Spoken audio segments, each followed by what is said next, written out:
අපි දැන් දත්ත විදියට කතා කරන නිසා අපි නිකමට පොඩ්ඩක් නිකන් ඔය 77 76 වසරේ හරහා නිකන් ටක් ගාලා ඇවිදන් යන්නේ. නිකන් අපි බැලුවොත් 48 ඉඳන් 56 දක්වා ඩී.එස්. සේනානායක, ඩඩ්ලි සේනානායක සහ සර් ජෝන් කොතලාවල ඒගොල්ලන්ගේ කාලේ තිබුණා ඔය පාලන කාර්යක්ෂම දර්ශනය කියලා. ඕකෙන් තමයි ඔය GDP එක ඇතුළේ මේ ආර්ථිකයක් වර්ධනය වෙනවද කියන එක තීරණය කරන්නේ. ඒ කාලේ පටන් ගත්ත දවසේ මේක තිබ්බ 3.9ක් මූලික වශයෙන්ම විනයගරුක යුක්තිගරුක සමාජයක් තිබුණා. ඊට පස්සේ එනවා බණ්ඩාරනායක W දහනායකගේ කාලේ. ඒක 1956 ඉඳන් 60 වෙනකන්. එතන 3.4ක් වෙනවා.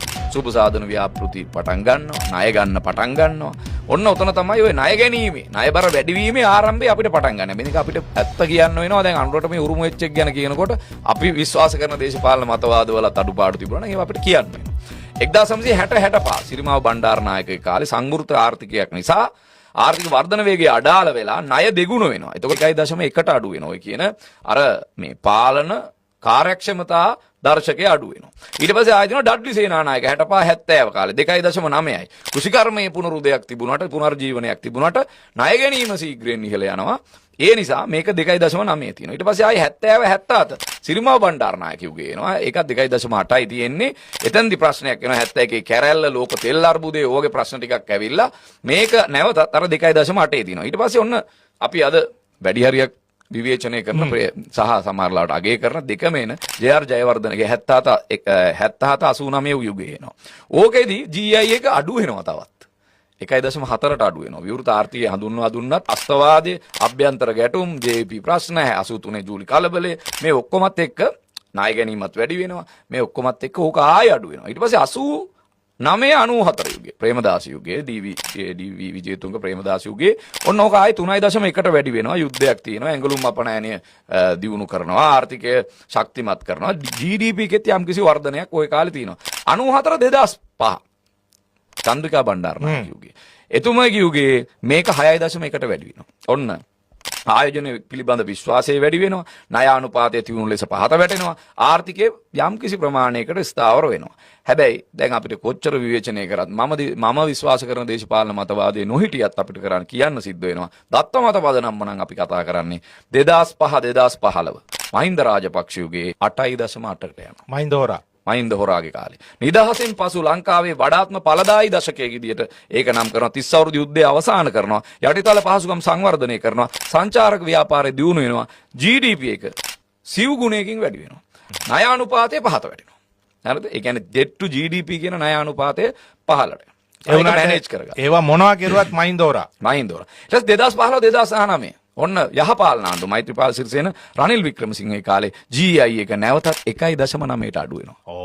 8.8 එන 1.9ට අඩු වෙනවා. දේශපාලන අස්ථාවරභාවය, බැඳුම් කර වංචා, පාස්කු ප්‍රහාරය වැනි ඍණාත්මක දේවල් නිසා මේක අඩු වුණා කියලා කියන. ඊට පස්සේ ඔන්න එනවා 2019 2022 කාලේ. අර ගෝල්පේස් අරගලයට තුඩු දුන් කාලේ ගෝඨාභය රාජපක්ෂ 1.2යි. තවත් අඩු වෙනවා.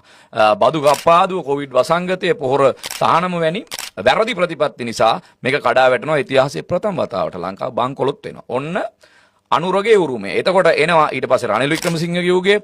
රනිල් වික්‍රමසිංහ මහත්මයා 2022 24 කාලේ ආපහු GI එක 4.5ට වර්ධනය කරනවා. ආර්ථික ඒ කියන්නේ උද්දමනය පාලනය කළ ආර්ථික වර්ධන වේගය 5.1ට ගේනවා. GDP එක යම්කිසි වර්ධනයක් කරා ළඟා වෙනවා. හැබැයි නමුත් ණය අනුපාතය තාමත් ඉහළ මට්ටමක තියෙනවා. ඔහොම තියෙද්දි තමයි ඔන්න 70 වසරක සාපෙන් පස්සේ සියවස් ගණනක් අප දුටු සීනේ සැබෑ කරන්නට මිනිසෙක් එනවා කියලා ආවේ. ඔන්න එනවා අපේ කොහෙද තමුත්තේගම වීරයා, තමුත්තේගම සිග්නල් කණුව ආසල හිටි ඒ පුද්ගලයා එනවා ඔන්න බලයට. ඔන්න අනුර කුමාර දිසානායක එනවා. ආර්ථික වර්ධනය එක තැන පල් වෙනවා. දැන් මේ වෙනකොට එක 2.3ට අඩු වෙලා තියෙන්නේ ඔය කියන GI එක. ඒ කියන්නේ මේ පාලන කාර්යක්ෂමතා දර්ශනය. ඒක අඩු වෙලා තියෙනවා 2.8ට. එතකොට මේ GDP ගේ වර්ධනය බිලියන 0.8කට තමයි තාම තියෙන්නේ. ඒතර ණය පොලිය ණය ගන්න කී. හෙලට ගිහින් තියෙන 130කින් දැන් ණය ගන්න නැහැ. ණය ගන්න මුදලාල්ලා ගේන්න ඕනේ. ඔහොම කියපු කට්ටිය හිටියේ. දැන් GDP අනුපාතය ණය අනුපාතය 115 සිට 118 දක්වා ඉහළ ගිහිල්ලා තියෙනවා. එතකොට දැන් මේගොල්ලන්ට තියෙන ප්‍රධානම ප්‍රශ්නේ ඒ කියන්නේ ආර්ථික වර්ධනය ගිය අර 5 ගණන් වල ඉඳන් 4 ගානට අඩු වෙලා තියෙනවා. 3 ගානට අඩු වෙලා තියෙනවා. මේගොල්ලන්ට තියෙන ප්‍රශ්නේ තමයි මේගොල්ලෝ දැන් 2028 ණය ගෙවන්න ඕනේ. පළවෙනියටම ප්‍රතිව්‍යුහගත කරපු ණය වලින් ඩොලර් බිලියන 37ක්. ඩොලර් බිලියන 37ක්. ඕක ණයක්ද කියලා අහපු ණය මේගොල්ලන්ට ගෙවන්න පටන් ගන්න වෙනවා.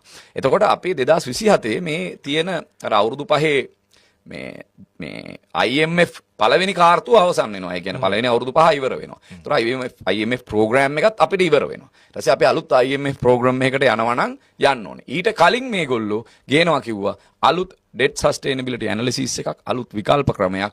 ඒ ක්‍රමය දැන් මේගොල්ලෝ හදමින් ඇති කියලා අපි විශ්වාස කරමු. එතකොට මේක නොවුනොත් දැන් ඔය පාරට මිලියන 500ක් ගත්තා. එතකොට මේගොල්ලෝ හදනවා රුවන්පුර හයිවේ එක ඕක හදන්න පහුගිය ආණ්ඩු ඇස්තමේන්තුව අරන් තිබ්බ ඩොලර් බිලියන 2ක වගේ ප්‍රමාණයක්. එතකොට ඔය ටික එකතු වෙලා ඔය කියන සංවර්ධනයට ගියොත් ඩොලර් බිලියන 10ක විතර ණය ප්‍රමාණයක් මේගොල්ලන්ට ගන්න සිද්ධ වෙනවා. එහෙම ගත්තොත් අර IMF එකේ තියෙන ගයිඩ්ලයින් වලින් පනින්න සිද්ධ වෙනවා. එහෙම සිද්ධ වුණොත් එහෙම රටේ ආර්ථිකයට මොකද්ද වෙන්නේ?